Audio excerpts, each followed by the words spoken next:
Okay. So all of you have studied about the impulse momentum equation. Can anybody tell what is this impulse momentum equation? Impulse momentum equation आपने पढ़ी है पहले 12th में जरूर पढ़ी होगी, जिसने तैयारी करी हो तो भी पढ़ी होगी। Yes sir. तो क्या है यस इम्पल्स सर, वो मोमेंटम इम्पैक्ट में इक्वेशन? जो moment sir P is equal to mv।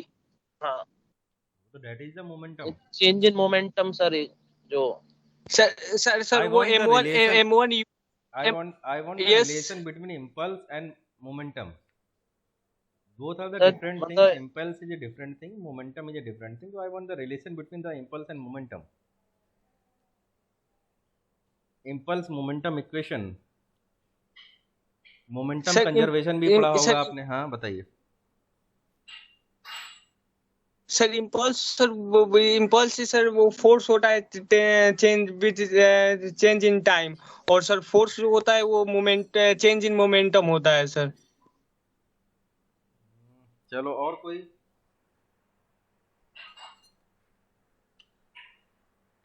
और कोई किसी के बारे में, किसी के दिमाग में कुछ हो?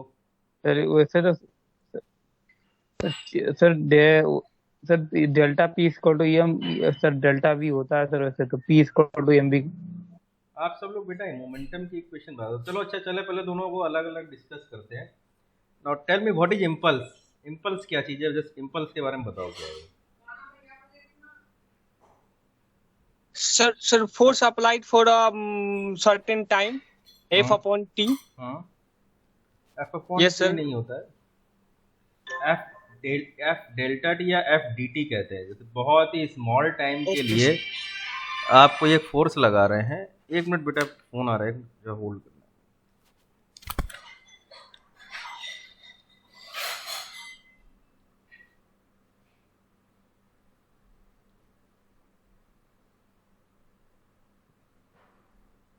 हेलो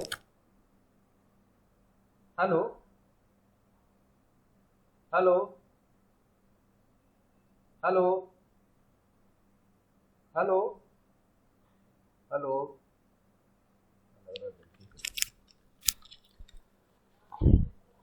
यस बेटा।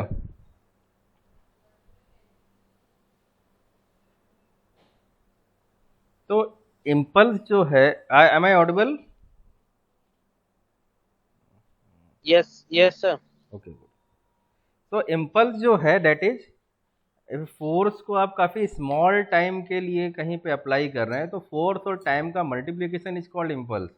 If a force is applied for a very small time, है ना, then multiplication of force and time is called impulse. F dot D T या एफ डेल्टा टी आप लोगों ने पढ़ा हो। तो जैसे कि क्रिकेट खेलते समय बैट से जो गेंद, बैट से आप फोर्स लगाते हैं गेंद पे, तो फोर्स आपने बहुत ज़्यादा लगाया लेकिन वेरी स्मॉल टाइम के लिए दोनों कांटेक्ट में आए, तो दैट इज इम्पल्स।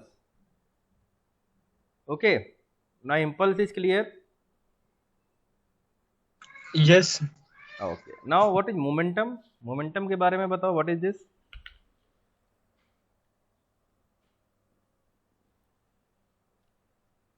मोमेंटम अभी तो लोग बता भी रहे थे, क्या था मोमेंटम? मोमेंटम सर ये सर मतलब फोर्स जनरेटेड बाय मतलब मूविंग बॉडी।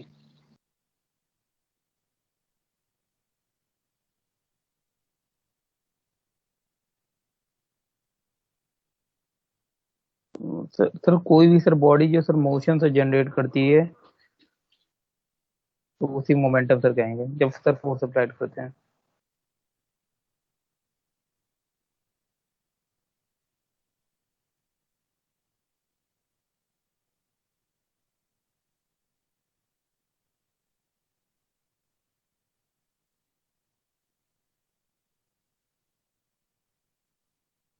आप नेग्लिजिबल ले लें तो क्या मोमेंटम होगा?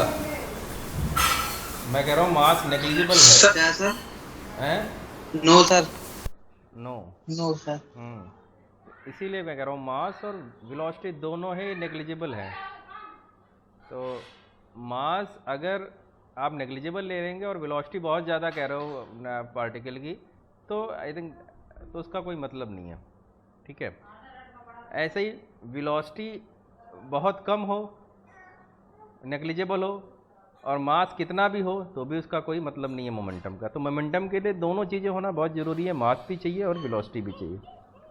ओके, तो नाउ मोमेंटम, अब इसमें जो हम पढ़ने जा रहे हैं मोमेंटम इक्वेशन, या जनरली इसका जो नाम है कंजर्वेशन ऑफ मोमेंटम और मोमेंटम प्रिंसिपल, इसी से एक इक्वेशन निकल के आती है, इम्पल्स मोमेंटम इक्वेशन भी निकल के आती है। ओके, सो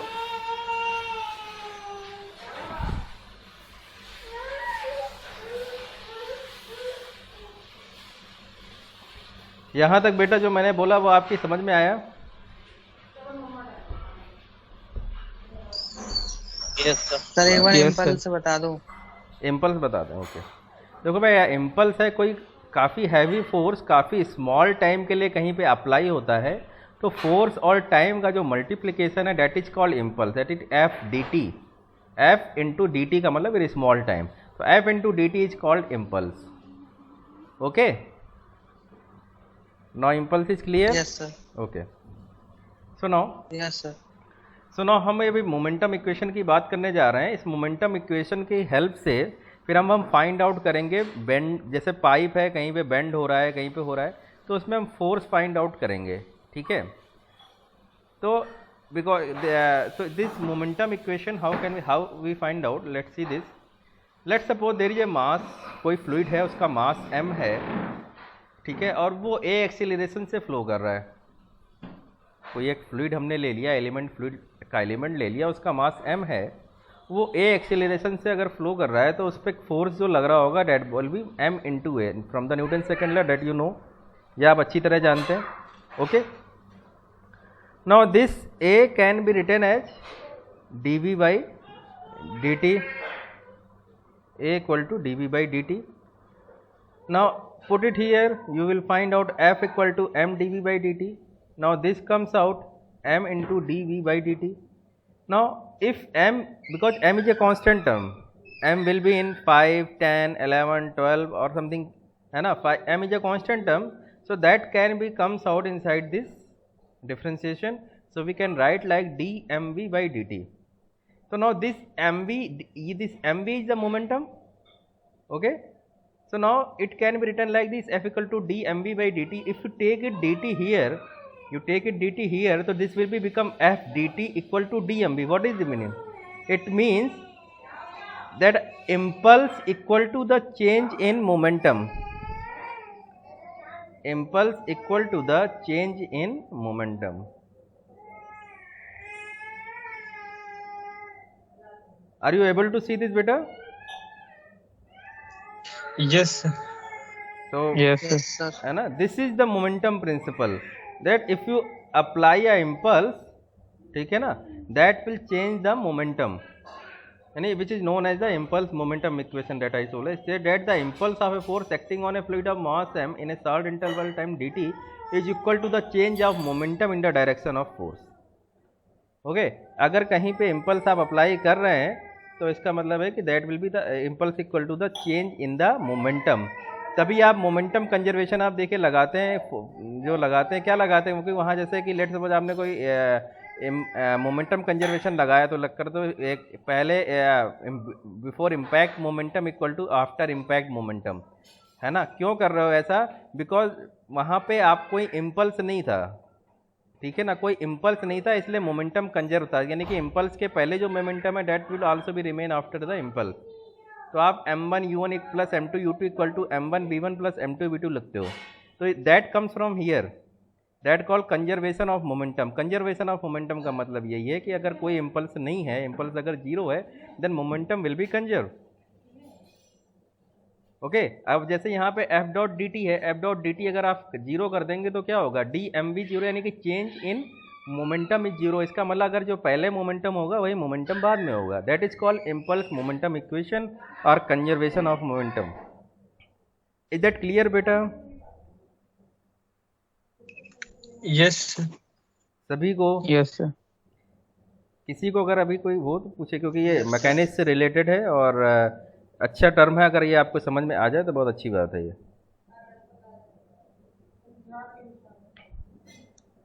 ओके जी, it means it is clear to all of you?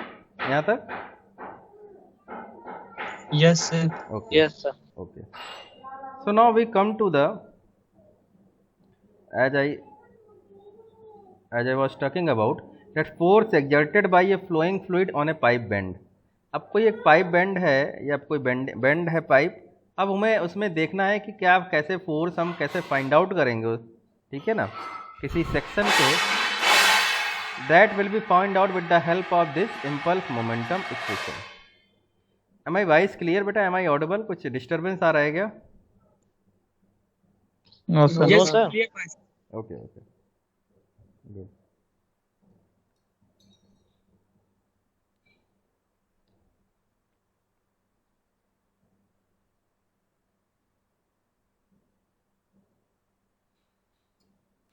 अच्छा, एक चीज़ यहाँ से थोड़ा सा मैं एक इम्पॉर्टेंट चीज़ बताना चाहूँगा. हम ये वाला फार्मूला अप्लाई करेंगे यहाँ पे नीचे. देखिए F इक्वल टू क्या लिखा है, dmv/dt. ओके, या इसको इसी फॉर्म में लिख लें mdv/dt. ओके, क्योंकि m कांस्टेंट है तो m बाहर आ गया, mdv/dt. तो हम क्या करेंगे, m को अगर टाइम से डिवाइड कर दें तो क्या हो जाता है, मास को अगर हम टाइम से डिवाइड कर रहे हैं तो क्या मतलब है उसका? सर मास फ्लो रेट आ जाएगा. Very good, that will be the mass flow rate. Yes, sir. यानी कि जहाँ पे भी हमने टाइम से डिवाइड कर दिया वहाँ टर्म रेट आ जाता है. रेट का मतलब हमेशा टाइम से होता है. तो मास फ्लो रेट हो गया एम रेट. तो मास flow rate into change in velocity v2 minus v1 या v1 minus v2 depending upon the velocity, कैसे हम देख रहे हैं, ठीक है, किसका इम्पैक्ट देख रहे हैं. तो force equal to the mass flow rate into change in velocity, हम ये भी लिख सकते हैं यहाँ से, ठीक है. इसी फॉर्मूले का यूज नीचे किया गया है, force equal to mass flow rate into change in velocity. तो इसलिए मैंने आपको यहाँ पे क्लेरिफाई किया. नाउ सी डैट, अब मैं यहाँ पे आपको दिखा रहा हूँ. एक ये कोई पाइप हमने ऐसे ही ले लिया, ये पाइप है, ऐसे बेंड हो रहा है ना. Let's suppose this is a pipe, it is bending here, ये यहाँ पे बेंड हो रहा है. Let's suppose angle of bend is theta. So I want to find out the force, let's suppose at this section 1 and at this section 2. हम 1 और 2 section पे अगर हम फोर्स फाइंड आउट करना चाहें, क्या फोर्स एक्सर्ट कर रहा है फ्लूइड, अगर जब बेंडिंग हो रही है तो क्या फोर्स एक्सर्ट हो रहा है, that we want to find out. Okay, so these are two section 1 and this section is 2. So here let's suppose the at section 1 the pressure is P1 and at section 2 the pressure is P2. At section 1 the velocity is V1, at section 2 the velocity is V2. Okay, now similarly the area at section 1 is A1 and area at section 2 is A2. Now we will try to find out the force in direction X and in direction Y. We are trying to find out the force at the pipe bend, जहाँ पे bend हो रहा है, we are trying to find out the force at that point. So to find out the force, we are going to try to find out Fx, that is force in x direction, and force in vertical direction y. Then we will take the resultant of these two, we will get the resultant force at this section. Okay class, समझ में आया कि हमें करना क्या है, what our problem and how we are going to find out it. Yes, sir. Okay, good. So this is a bending here and we are going to trying to find out the force at this pipe bend. So for this we will try to find out the force in horizontal direction and force in vertical direction. हम यहाँ पे हमें force find out करना है तो हम क्या कर रहे हैं, पहले एक्स डायरेक्शन में और वाई डायरेक्शन में हम फोर्स फाइंड आउट कर ले रहे हैं. इसके बाद जो भी फोर्स होगा इसका रिजल्टेंट होगा वो हम फाइंड आउट कर लेंगे. ओके, सो क्या हुआ, यहाँ पे हमने जैसा बताया 1 और सेक्शन 1 और 2 पे हमने P1 A1 V1 ले लिया और सेक्शन 2 पे P2 A2 V2 ले लिया. Okay, now we will dissolve all the quantities in direction x and in direction y. इसके बाद करना क्या है, summation Fx equal to 0 and summation Fy equal to 0. Simple way जैसा करते आए हैं. तो now net force acting on the fluid in the direction of x, यानी कि जो भी नेट फोर्स आपका डायरेक्शन x में जो भी फोर्स है, नेट फोर्स है, that equal to the rate of change of momentum in x direction. ये हमने देख लिया पहले ही। व्हाट इज ये हमने कहाँ से देखा, ऊपर वाले से देखा जाए, ये बताया था मैंने। Net force is what, net force equal to the rate of change of momentum, यही है। So this is the, similarly it has written here the net force acting on the fluid in the direction of equal to rate of change of momentum in x direction. Now this rate of change of momentum in x direction can be written as mass per second into change of velocity, जैसा मैंने अभी आपको clear किया है। इसी बेटा clear है यहाँ तक? कोई क्वेश्चन है, किसी का दिमाग में कोई प्रॉब्लम हो तो बताए, तो उसके बाद में फिर आगे बढ़ूँ। सर सर ये जहाँ पे हमने लिखा है सर, यहाँ से P1 A1 x डायरेक्शन में होगा, और वहां से हमने जो P2 A2 सर यहाँ पे cos थीटा है या sin थीटा है सर? cos theta. तो cos थीटा सर उसको हमने सिर्फ लिख लिया है sir, minus fx equal to 0। ये तो अभी मैं बताऊंगा, अभी ये अभी मैं बता रहा हूँ। हमने कहा अभी तक जितना बताया है उसमें कोई दिक्कत है? जहां तक बताया अभी मैं बताऊंगा एक क्वेश्चन कैसे आ रही है। यस ओके, एक्चुअली अब देखो यहाँ पे हम लिखने जा रहे हैं net force acting on fluid in the direction of x. तो एक्स डायरेक्शन में जो भी फोर्सेज हैं आप उनको क्या करिए, इनको आप एक्स डायरेक्शन में फोर्सेज को अप्लाई कर लीजिए। ओके, तो एक्स डायरेक्शन में देखो हमने एक फोर्स ये एफ एक्स भी मान लिया है और एक वाई डायरेक्शन में फोर्स एफ वाई माना है। हमने ये माना है कि पाइप में जो ये फोर्स अप्लाई कर रहा है, let suppose in direction X is F X और in direction Y is F Y. जो फ्लूइड है जो बेंड पे जब आएगा, कहीं पे भी जब बेंड होता है तो fluid due to momentum it will apply some force on that bend, ठीक है ना। तो हमने उस फोर्स को हमने दो पार्ट में तोड़ लिया। लेट सपोज उसका एक कंपोनेंट एफ एक्स है, एक कंपोनेंट एफ वाई है, ठीक है ना। तो अब इस बेंड पे हम एक्स डायरेक्शन में देखें क्या क्या फोर्स लग रहे हैं। तो अगर हम सेक्शन 1 पे देखें तो that will be P1 A1, okay, P1 A1, तो ये फोर्स है। अब इसी तरीके से इधर सेक्शन 2 भी है। मतलब हम एक्चुअली क्या है कि हम एक्स डायरेक्शन में फोर्स देख रहे हैं। अब ये बेंड के आसपास हमने दो सेक्शन ले लिए हैं, ये 1 और 2, ठीक है ना। इन सेक्शन को लेने से हमें क्या फ़ायदा हुआ है कि हमने यहाँ पे चीज़ें मतलब हमने यहाँ पे कैरेक्टरिस्टिक जो है फ्लूइड के वो हमने राइट नोट डाउन कर लिए हैं कि 1 पे हमारा क्या प्रेशर है, एरिया है, वेलोसिटी है, इस यहाँ पे हमारा क्या प्रेशर है, क्या एरिया है, क्या वेलोसिटी है, ठीक है। अब हम क्या करेंगे, हमें हमारा जो मेन एम है that is to find out the force exerted by fluid on it this bend.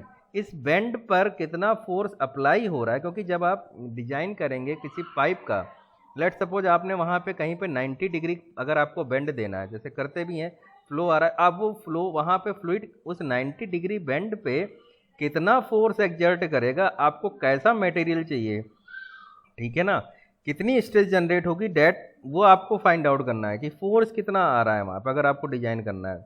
Same वही चीज़ है कि अगर ये बेंड है कोई थीटा एंगल का, तो यहाँ पे आपको फाइंड आउट करना है कितना फोर्स ये एक्सर्ट कर रहा है।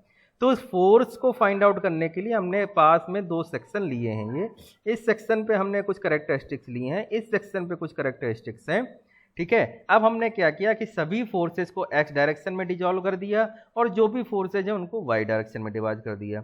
फिर हम एक्स डायरेक्शन में अब देख रहे हैं, तो एक्स डायरेक्शन में देखिए एक तो फोर्स, क्योंकि ये क्या है कि इसी के पैरेलल एक्स डायरेक्शन में, तो P1 A1 हमने इस डायरेक्शन को पॉजिटिव लिया है, ठीक है। बेटा ये यहाँ पे ये माइनस जो है ना ये गलत है, हमें लग रहा है शायद तुम यही क्वेश्चन पूछना चाह रहे थे क्या? यस सर, यही ओके सर, यही ओके, क्योंकि सर वो ये प्लस P1 A1 की डायरेक्शन में ही जा रहा है ना। हाँ तो हाँ, उसके ये संग बेटा प्लस होना चाहिए। ये गलती से लिख गया, that is plus, okay, that is plus, doesn't matter, okay, this is plus. तो P1 A1 प्लस Fx, और अब ये यहाँ पे एक फोर्स आ रहा है P2 A2, तो इसका कंपोनेंट इस डायरेक्शन में क्या है, P2 A2 cos थीटा। अब P2 A2 को जब आप ये P2 A2 इस डायरेक्शन में ऐसे आएगा, तब इसको आप थीटा के, अब इसको जब आप रिजॉल्व करेंगे तो एक कंपोनेंट आएगा P2 A2 cos थीटा, ये आएगा P2 A2 sin थीटा। तो P2 A2 cos थीटा इस डायरेक्शन में, तो we have taken it minus, तो this will be P1 A1 minus P2 A2 cos theta plus Fx हमने इसी डायरेक्शन में लिया, ओके। तो now this equal to the mass पर सेकेंड। तो मास पर सेकेंड को आपको अच्छी तरह पता भी, right is rho A V, mass flow rate continuity equation से आप निकाल चुके हैं, ध्यान है, rho A V, density into area into velocity. Yes, और ए और इंटू वी को हम लिख सकते हैं डिस्चार्ज, क्योंकि डिस्चार्ज होता है एरिया इंटू वेलोसिटी, तो इसको रो क्यू लिख दिया, मास पर second is rho into Q. Where rho is the density of the fluid which is flowing in this pipe. तो रो क्यू। अब चेंज ऑफ वेलोसिटी क्या हुआ, फाइनल वेलोसिटी क्या है एक्स डायरेक्शन में और इनिशियल वेलोसिटी क्या है एक्स डायरेक्शन में। तो फाइनल वेलोसिटी क्या है, देखो यहाँ से बेंड होने का इनिशियल वेलोसिटी क्या है, ये एंटरिंग वेलोसिटी v1। अब फाइनल वेलोसिटी क्या है, ये v2 है। तो v2 का एक्स डायरेक्शन में कंपोनेंट क्या है, फिर v2 cos theta. v2 cos theta. Okay okay okay okay. तो v2 cos थीटा, ठीक है, और ये क्या है minus v1, am I right? V1, yes sir, ठीक है। तो दिए yes sir, rho Q v2 cos theta minus v1। अब क्या किया गया, fx है, ठीक है। अब या तो ये टर्म सारे उधर ले आइए, ठीक है, तो ये टर्म को सारे उधर ले गए। अब इसको ये जो चेंजेज है ना v1 minus v2 cos theta, actually यहाँ पे ये चेंज इसलिए आया है क्योंकि इन्होंने थोड़ा सा यहाँ पे ये उन्होंने उल्टा कर दिया। इसी चीज़ को मैं देख रहा था। होता क्या है कि जब हम पाइप पे, ठीक है ना, किसकी वजह से फोर्स देख रहे हैं, फ्लूइड की वजह से फोर्स देख रहे हैं।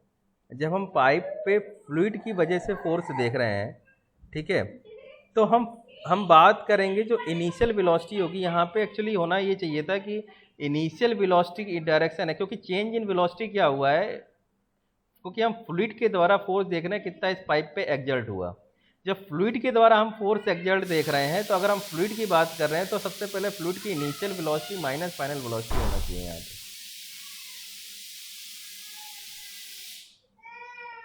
मेरी बात शायद अभी आपकी समझ में नहीं आ रही होगी, मैं इसको दूसरे वे में समझाने की कोशिश करता हूँ।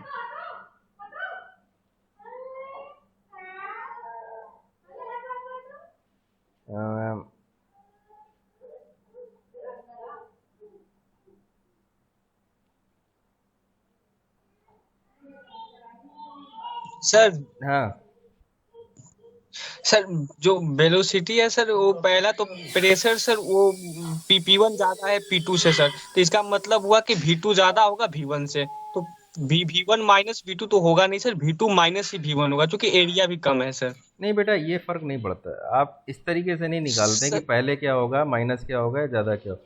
कोई ज़रूरी नहीं है। ये तो यहाँ पे मान लो ये ज़्यादा होता है, ऐसे बड़ा एरिया होता, या ये एरिया कम कर दिया है तो V2 ज़्यादा लग रहा है, ऐसे होता है तो भी क्वेश्चन रिलेशन तो यही इसी तरीके से आता है।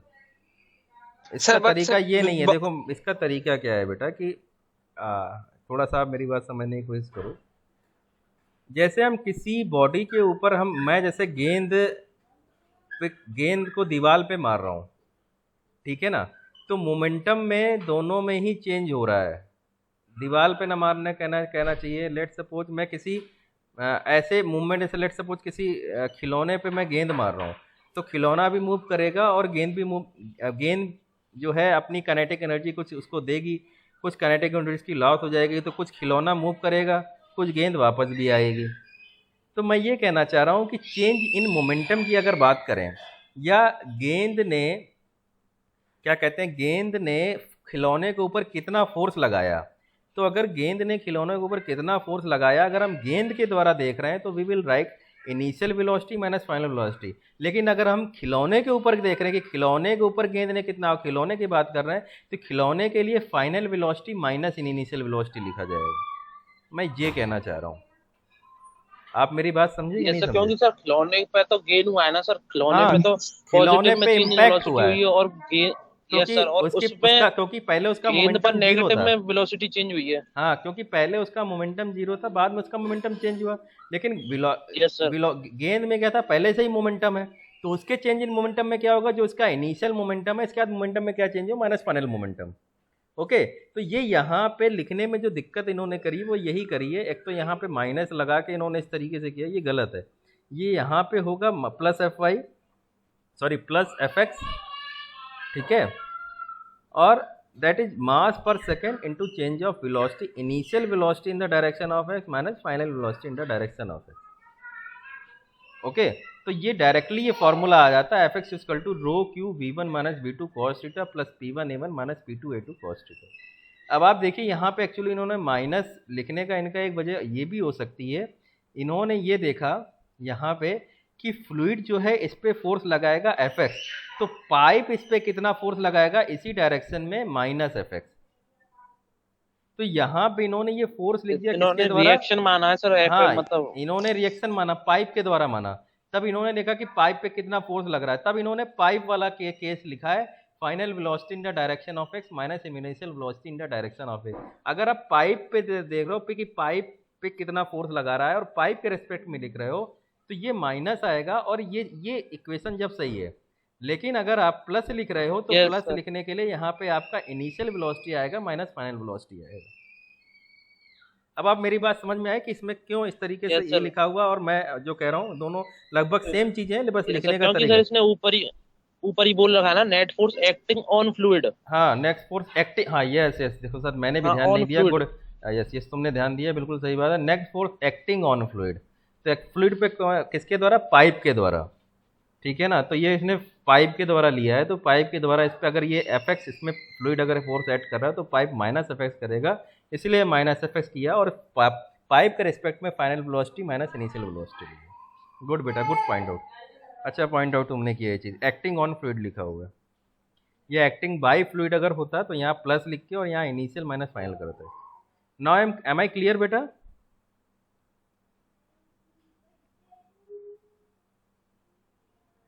Class please let me tell. Yes sir. Golu Kumar, yes sir. बेटा क्लियर है कि नहीं? कुछ है कंफ्यूजन हो तो बताओ। नो सर, क्लियर है सर। क्लियर है ना मेरी बात? Yes. चलो ठीक है, इससे क्या है कि तुम लोगों के कॉन्सेप्ट जो है ना, बेसिक कॉन्सेप्ट वो भी क्लियर हो रहा है। गुड। सो नाउ ये क्लियर है।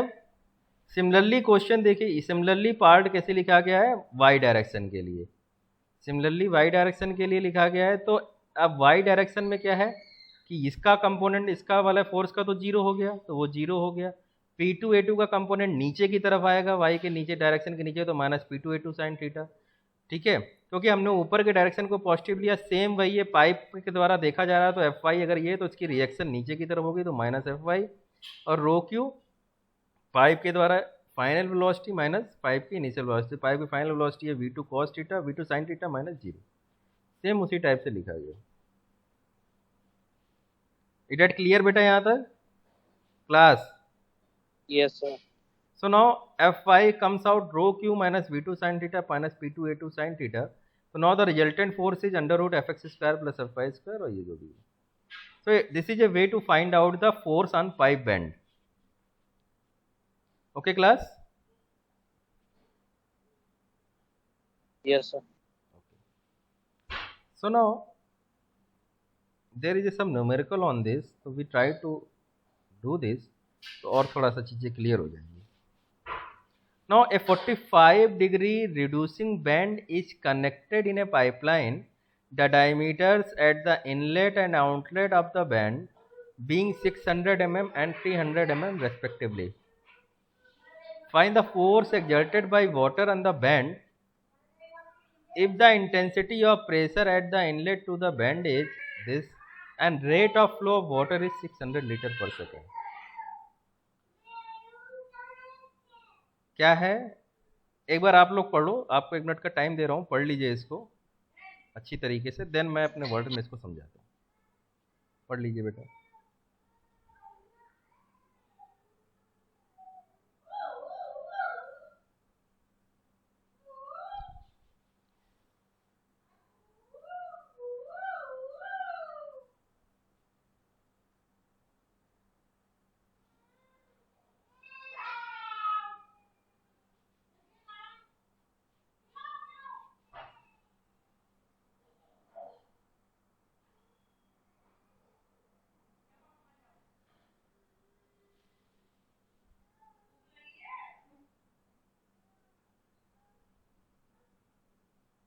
यस क्लास, पढ़ लिया आप लोगों ने? Yes Yes, sir. Okay. So Yes, sir. What is here A 45-degree reducing bend. 45 degree का बेंड है, रिड्यूसिंग का मतलब है कि शायद वो वेलोसिटी को या तो रिड्यूस कर रहा होगा या एरिया रिड्यूस हो रहा है, I am not clear, but reducing का मतलब या तो एरिया या वेलोसिटी में कुछ ना कुछ रिड्यूस हो रहा है। तो ए 45-degree reducing bend is connected in a pipeline the diameters at the inlet and outlet, area reduce हो रहा है. Okay, the diameter at the inlet and outlet of the bend being 600 mm and 300 mm. Okay, find the force exerted by water. Now see here what is saying, find the force exerted by water. अब 5 अगर water अब flow कर रहा है तो हम अगर water के रेस्पेक्ट में लिखेंगे तो क्या लिखना है, वाटर कितना फोर्स एक्सर्ट कर रहा है, तो वहां पे हम प्लस, जैसे वहां माइनस एफेक्स किसके पाइप के द्वारा लिख रहे थे, तो यस वाटर के सर, द्वारा जब उल्टा हो लिखेंगे, जाएगा, हाँ वन प्लस साइन लिखेंगे, चेंज हो जाएंगे. साइन चेंज हो जाएंगे, प्लस लिखेंगे, और अब हम देखेंगे initial velocity minus final velocity water की. Okay, so now find the force exerted by water on the bend if the intensity of pressure at inlet to bend is this and the rate of flow of water is 600 liter per second. So has given the intensity of pressure at inlet to the bend, ये दे रखा है. Okay, you can find out the intensity of pressure at outlet because area is given, so you can apply the Bernoulli's equation and you can find out the pressure at the outlet also. Rate of flow is again given, so from the rate of flow you can find out the velocity also. Okay, so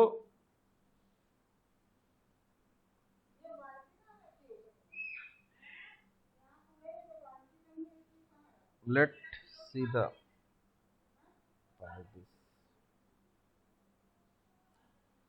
so this is 45 degree bend.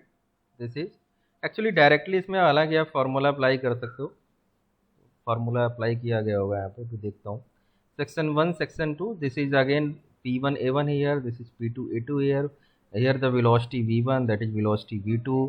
So diameter is also given, A1 A2 have been find out, P1 is given, Q is given, तो V1 और V2 निकाल लिए गए. Okay, तो now apply, जैसा मैंने बताया Bernoulli apply की. सो ये taken the Z1 and Z2 equal to, Z1 और Z2 इसने नेग्लिजिबल ले लिए हैं. क्यों? Z1 और Z2 इसने काफ़ी स्मॉल डिस्टेंस पे लगाया, तो ये मान लिया कि लेट सपोज अगर मैं यहाँ से ले रहा हूँ तो Z2 इसने बिल्कुल जो है वेरी स्मॉल डिस्टेंस के लिए लिया है, तो इसलिए Z1 और Z2 इसने जीरो ले लिए, कि दोनों से लगभग सेम डिस्टेंस पे है. तो Z1 Z2 बराबर करके इसने हैव टू फाइंड आउट जब P2, तो डायरेक्टली यहाँ से P2 निकल गया. इसके बाद डायरेक्टली इसने फार्मूला लगा दिया यहाँ पे, रो क्यू जो वहाँ पे ऊपर उसने निकाला था, और ये आपका ये आ गया डायरेक्टली Fx और Fy और डायरेक्टली रिजल्टेंट. तो इसमें दैट वाज ओनली केवल चीज़ें गिवन थी और कुछ चीज़ें फाइंड आउट करके निकालना था. It was easy numerical class. इसमें न्यूमेरिकल में अगर किसी को कोई प्रॉब्लम हो, कोई चीज़ स्टेप ना समझ में आ रहा हो तो मुझे बताए, एक बार मैं थोड़ा सा. सर, हाँ बताओ बेटा. सर आपने सर थ्री में कहा कि sir force exerted by the on the fluid, इसमें सर कह रहा है कि force exerted by the fluid, हाँ बेटा. और दोनों में हम फॉर्मूला सेम लगा रहे हैं सर, साइन तो चेंज होना चाहिए ना बेटा? दोनों ही चीज़ें सेम आएंगी. रीजन क्या है, मैंने वहाँ पे क्या कहा, अगर आप, चलो एक मिनट, थोड़ा कंफ्यूज हो रहे हो, मैं फिर से उस चीज़ को दिखाता हूँ.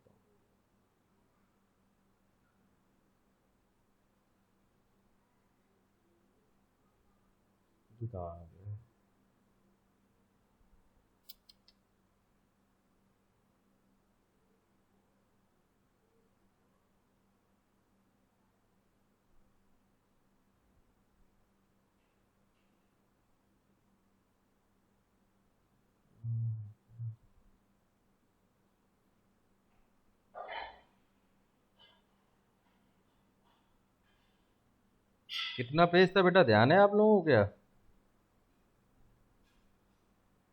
नंबर ऑफ पेज क्या था वो?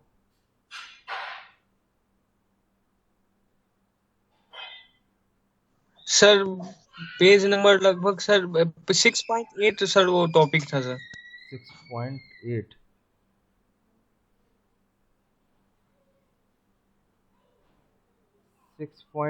तो नहीं है बेटा, कुछ और था. मैंने एक मिनट देख रहा है, हाँ शायद यही था.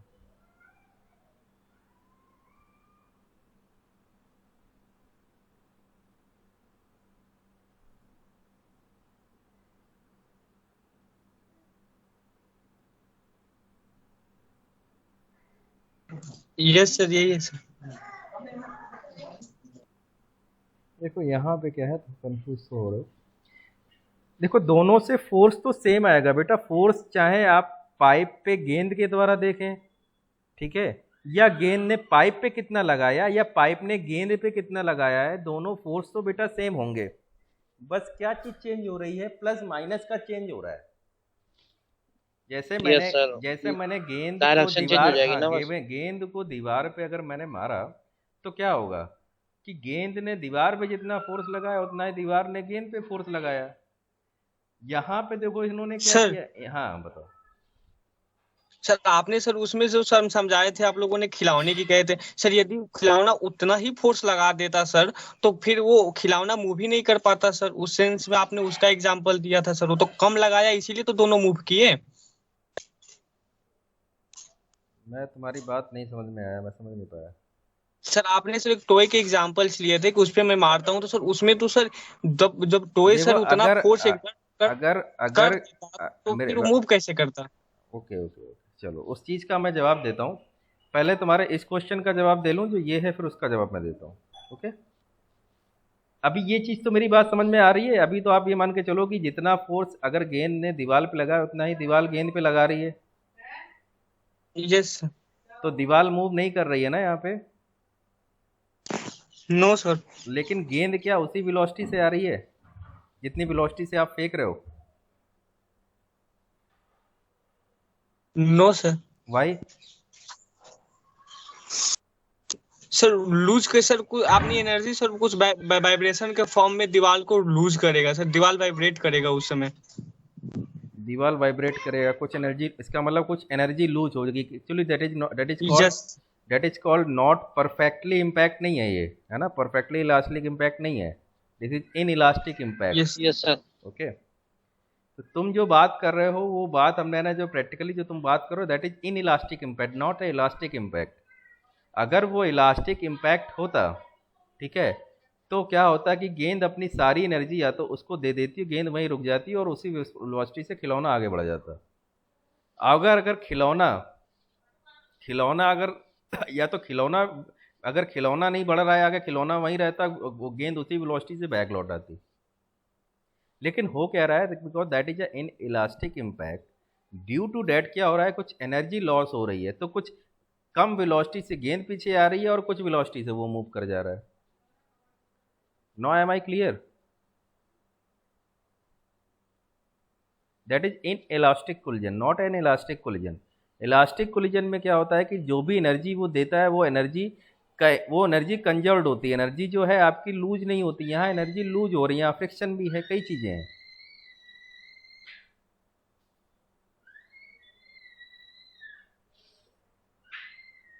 Golu Kumar, yes sir. बताओ, नहीं समझ में आ रहा तो बताओ, फिर उसको किसी और वे से कोशिश करूंगा समझाने की बेटा।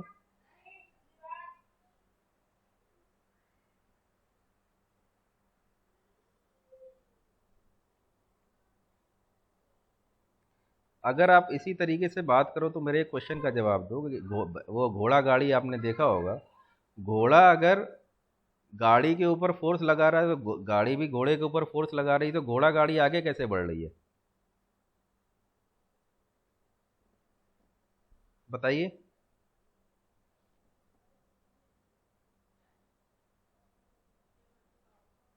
क्लास? यस सर, उसमें इसी वजह से सर इम्पैक्ट रेशियो वगैरह ये सब, मतलब वहां जो तो आगे चल इम्पैक्ट की मतलब बात यूज भी नहीं करते आ हैं रही, ना वहां सर। तो इम्पैक्ट भी नहीं हो रहा है। वहां यस तो सर। ये है कि दोनों यस सर। कांटेक्ट में है। घोड़े ने क्या है कि जो उसका जो है उसके ऊपर फोर्स लगाया, जो उसका जो पीछे बंधा हुआ है, ठीक है ना, और जो गाड़ी इसको बोल रहे हैं, घोड़े ने गाड़ी के ऊपर फोर्स लगाया, गाड़ी ने घोड़े के ऊपर फोर्स लगाया, तो मूवमेंट कैसे आया फिर?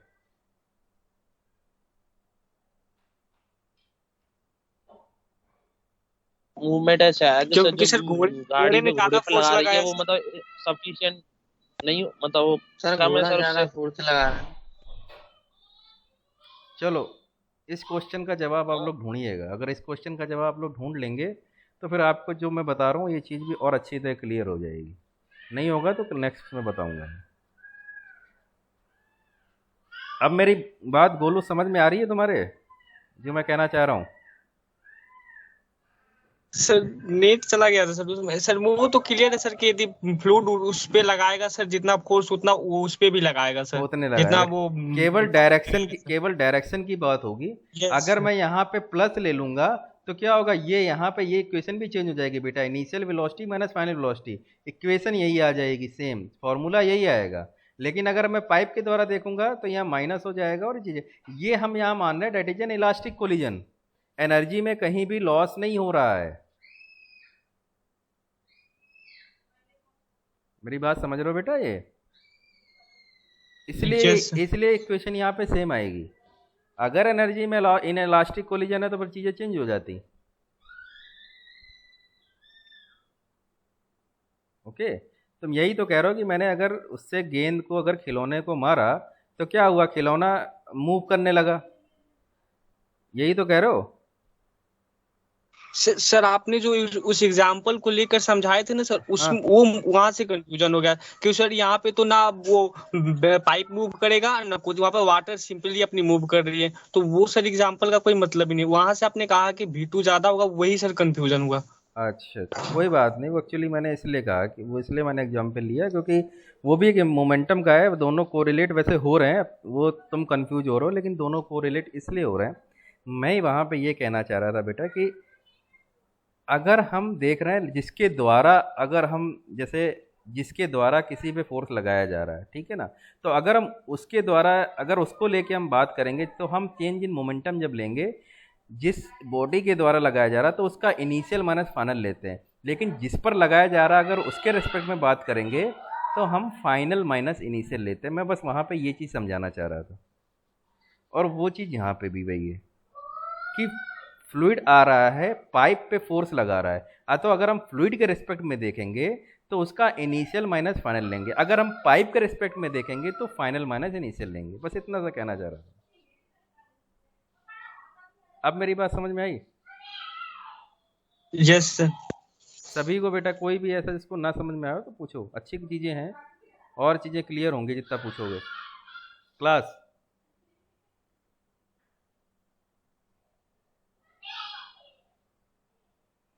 आ रहा है सर, समझ। आ रहा है? Harsh yes sir. आ यस रहा है सर। बेटा समझ में? Sumit, yes sir. Yes sir. Umesh,